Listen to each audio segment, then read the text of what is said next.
Hi friends, അസ്സലാമലൈക്കും. എല്ലാവർക്കും പുതിയൊരു വീഡിയോയിലോട്ട് സ്വാഗതം. എല്ലാവർക്കും സുഖമാണെന്ന് വിചാരിക്കുന്നു. അപ്പോൾ ഞാനൊരു ഇത് പറയാട്ടോ. ഈ സംഭവം കരുനാഗപ്പള്ളി അഴീക്കൽ ബീച്ചിൽ, വലിയ അഴീക്കൽ ബീച്ചിൽ നടന്നൊരു സംഭവമാണ്. അപ്പോൾ നിങ്ങൾക്ക് ഈ വീഡിയോ കാണുമ്പോൾ തന്നെ മനസ്സിലാവും, നിങ്ങളെല്ലാവരും കണ്ടിട്ടുണ്ടാവും.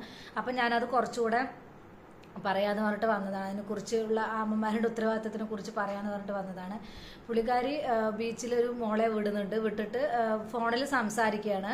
അപ്പോൾ ഇനി എന്താണ്, ആ കുഞ്ഞിന് നേരത്തെ ബീച്ചിൽ വന്നിട്ടുള്ള പരിചയമുണ്ട്. എന്ത് തന്നെ പരിചയം ഉണ്ടെങ്കിലും ഇതാണെങ്കിലും നമ്മളിപ്പോൾ നിസ്സാരം ഈ സാധാരണ ഈ പുഴ അങ്ങനെയുള്ള പോലെയല്ല ഈ ബീച്ചിലൊക്കെ വരുന്ന സമയത്ത് നമുക്ക് ഏത് സമയത്താണ് നമുക്ക് തീരെ ഇങ്ങനെ ആർത്താമഞ്ഞ് വരിക എന്നുള്ളത് അറിയില്ല, ഇതായിട്ട് വരിക എന്നുള്ളത് അറിയില്ല. ഞങ്ങൾ തന്നെ ബീച്ചിൽ പോവാറുണ്ട് കേട്ടോ. ഞാൻ ഇപ്പം എൻ്റെ മൂത്ത മോൾക്കാണെങ്കിൽ 8 വയസ്സായി, 9 വയസ്സാവാൻ പോകുന്നു. ചെറുതിനാണെങ്കിൽ 4 വയസ്സ് കഴിഞ്ഞ് 5-ാം വയസ്സിലേക്ക് പോകുന്നു. അപ്പം ആ സമയത്തോട് നമ്മൾക്ക് ബീച്ചിൽ പോകുന്ന സമയത്ത് അവർക്ക് കുറച്ചൊക്കെ അറിയാനായിട്ടുണ്ട്. എങ്കിൽ കൂടെ നമ്മൾ ബീച്ചിൽ പോകുമ്പോൾ ഞാൻ രണ്ടുപേരും കയ്യിൽ മുറക്കെ പിടിക്കും. എനിക്കെന്താ ചോദിച്ചാൽ പേടിയാണ്. നമുക്ക് ആ തിര വരുന്ന സമയത്ത് എനിക്ക് തന്നെ സത്യം പറയില്ല, ആ വെള്ളത്തിൽ നിൽക്കാൻ പേടിയാണ്. അപ്പോൾ ഇവർ ഈ മോളെ അങ്ങ് വിട്ടിട്ട് ഫോണിൽ അങ്ങ് മുഴുകിയിരിക്കുകയാണ്. ശരിയാണ്, ഇടയ്ക്ക് തിരിഞ്ഞു നോക്കും, ഇതൊക്കെ ചെയ്യുന്നുണ്ട്. എങ്കിൽ കൂടെ നമുക്ക് എങ്ങനെയാണ് ഇതിന് ഇതാവണമെന്ന് എനിക്ക് മനസ്സിലാവണില്ല. എന്താ പറയുക, നമുക്കത് കാണുമ്പോൾ തന്നെ നമ്മുടെ ചങ്ക് ഇടുകിയെന്ന ഒരു ഇതാണ്. എനിക്കത് കണ്ടിട്ട് വല്ലാത്ത എന്താ പറയുക, പേടിയെ തോന്നിയത്. ആ തിര ഓരോന്ന് വരുമ്പോഴും ആ മോള് അതിൽ കിടന്നിട്ട് ഇങ്ങനെ അതായി പോവണത്, ഇങ്ങനെ അങ്ങ് തിരകൾ ഇതാക്കില്ല അതുപോലെ. പക്ഷെ എന്തോ ദൈവത്തിന്റെ അനുഗ്രഹം കൊണ്ടായിരിക്കും ആ മോള് അങ്ങ് ഒഴുകി പോയില്ല, അങ്ങനെ തന്നെ ഇരുന്നു. എന്നാലും എന്ത് ശ്രദ്ധയാണെന്നാണ് ഞാൻ ചിന്തിക്കുന്നത്. അപ്പൊ അടുത്തുള്ളവരൊക്കെ പറയുന്നുണ്ട്, ആ മോളെ വിട്ടിട്ട് ആ സ്ത്രീ ഫോണിൽ സംസാരിക്കുന്ന നോക്കുക, അവർക്കൊരു ഉത്തരവാദിത്വം ഇല്ല, അങ്ങനെ എങ്ങനെയെന്ന് പറയുന്നുണ്ട്. മോള് കളിക്കുന്നുണ്ട്, ചുറ്റും ആൾക്കാരുണ്ട്, ശരിയാണ്. പക്ഷെ ചുറ്റുമുള്ള ആൾക്കാർ നമ്മുടെ മക്കളെ ശ്രദ്ധിക്കില്ല.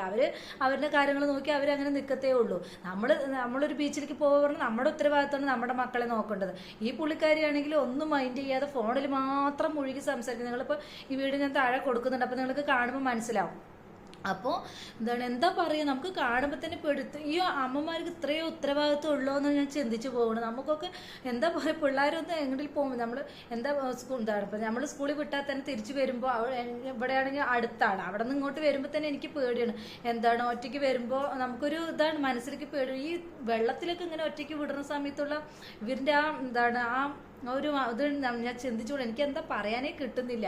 അത്രയും പേടി തോന്നി എനിക്ക്. ആ കുട്ടി ആ വെള്ളത്തിൽ കിടന്ന് ഇങ്ങനെ ഇതായി പോകുമ്പോൾ ആ തിര വരുന്നതിനനുസരിച്ച് ആ കുട്ടി നമുക്ക് ഇതിലിരിക്കുമ്പോൾ പറയാൻ പറ്റില്ല. നമ്മൾ അത്രയും ഫോഴ്സിലായിരിക്കും നമുക്ക് തിര വരുന്നത്. നമുക്ക് തന്നെ ഞാൻ ചില സമയത്ത് ബീച്ചിൽ പോയ സമയത്ത് നമുക്ക് തന്നെ പിടിച്ചാൽ കിട്ടില്ല. നമ്മുടെ കാലങ്ങ് വലിച്ചു കൊണ്ടുപോകണ പോലുള്ളൊരു ഫീലിങ്സ് ആണ്. നമ്മളെ വീണ് പോവും, അങ്ങനെയൊക്കെ ഇതാവും. ചിലപ്പോൾ വലിയ തിരയാണ് വരുന്നെങ്കിൽ നമ്മൾ അതിൻ്റെ ഒപ്പം പോവും. ആ ഒരു ഇതാണ്, നമുക്ക് പിടിച്ചാൽ ഇതാവില്ല, പിടിച്ചാൽ കിട്ടില്ല. എനിക്ക് പിടിച്ചിട്ട് നിൽക്കുമ്പോൾ തന്നെ പേടിയാണ്. ഇവിടെ ഇക്കാക്കാണെങ്കിൽ ശരി, നമ്മൾ ബീച്ചിലൊക്കെ പോണ സമയത്ത് സൂക്ഷിച്ചോ പിടിക്കി കുഞ്ഞിനെ പിടിക്കി പറഞ്ഞിട്ട് കിടന്ന് അങ്ങനെ പറയും. നമുക്ക് പിടിച്ച ചിലപ്പോൾ കിട്ടില്ല. നമ്മൾ ശരിയാണ്, വെള്ളം കാണുമ്പോൾ പിള്ളേർക്ക് എന്താ ചെയ്യേണ്ടതെന്ന് അറിയില്ല. അതുകൊണ്ട് നമ്മൾ മക്കളെയും കൊണ്ട് പോകുമ്പോൾ നമ്മൾ സൂക്ഷിക്കണം. ഇങ്ങനെ ഒരു ഇതും ഇല്ലാതെ കൂസലും ഇല്ലാതെ ഈ ഫോണിൽ ഉണ്ടാക്കിയിട്ട് ഇങ്ങനെ നടക്കുന്ന അമ്മൻ്റെ ആ മനസ്സുണ്ടല്ലോ, അതിന് ഞാൻ സമ്മതിച്ചു. നമുക്കൊന്നും എന്താ പറയുക, ചിന്തിക്കാൻ പോലും പറ്റാത്ത ഇതാണ്. ആ അമ്മ ഇങ്ങനെ ഒരു കൂസലും ഇല്ലാതെ നടക്കും. ഇവിടെയൊക്കെ എന്താ വിളിക്കേണ്ടതെന്ന് തന്നെ നമ്മൾ ചിന്തിച്ചു പോവുകയാണ്.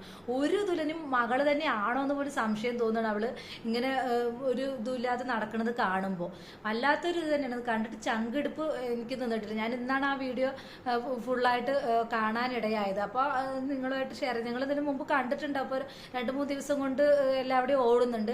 പക്ഷെ ഇത് കണ്ടപ്പോൾ എനിക്ക് വല്ലാതെ ഇതായിപ്പോയി. ഇപ്പോൾ വെക്കേഷനും കാര്യങ്ങളൊക്കെയാണ്. നമ്മൾ ബീച്ചിലും അതുപോലെ പുഴകളിലും ഒക്കെ പോകുന്ന സമയത്ത് നമ്മുടെ മക്കളെ നല്ലപോലെ സൂക്ഷിക്കണം. പേടിയാണ് മക്കളെയും കൊണ്ട് പോകുമ്പോൾ. ഒരു നിമിഷം ഇതായി പോയാൽ മതി, നമ്മളെ കൈവിട്ട് പോകും. അപ്പോൾ ഈ അമ്മയുടെ ഒക്കെ മനസ്സ് സമ്മതിക്കുക തന്നെ വേണം. അപ്പോൾ ഇങ്ങനെ ഒരു ഇത് കണ്ടപ്പോൾ എനിക്ക് നിങ്ങളുമായിട്ട് ഷെയർ ചെയ്യണം തോന്നി. അങ്ങനെ ഞാൻ വന്നതാണ്. എന്തായാലും നമ്മുടെ മക്കളെ സൂക്ഷിക്കുക, ഇങ്ങനെ അനാസ്ഥമായിട്ട് വിടാതെ നമ്മുടെ മക്കളെ നല്ലപോലെ നോക്കുക. ഈ അമ്മയൊക്കെ സമ്മതിക്കണം. എന്ത് തന്നെ പറഞ്ഞാലും എനിക്ക് എന്താ പറയുക, നമുക്കത് കണ്ടപ്പോൾ എനിക്ക് ആ നെഞ്ചെടുപ്പും ആ ഒരു ഇതും എനിക്ക് ഇതുവരെ മാറിയിട്ടില്ല. അത്രയും ഷോക്കായിരുന്നു ഈ ഒരു വീഡിയോ കണ്ട സമയത്ത്. എന്തുതന്നെയാണെങ്കിലും ഇങ്ങനെയുള്ള അശ്രദ്ധ മൂലം നമ്മുടെ മക്കൾക്ക് ഒന്നും ഒരു ഇതും വരാതിരിക്കട്ടെ. അപ്പം എൻ്റെ വീഡിയോ ഇത്രയേ ഉള്ളൂ. ഇങ്ങനെ കണ്ടപ്പോൾ ഞാൻ നിങ്ങളോട് ഷെയർ ചെയ്യാമെന്ന് പറഞ്ഞിട്ട് വന്നതാണ്. അപ്പം എൻ്റെ വീഡിയോ ഇത്രയേ ഉള്ളൂ. പുതിയൊരു വീഡിയോ നമുക്ക് വീണ്ടും കാണാം. അസ്സലാമു അലൈക്കും, ബൈ.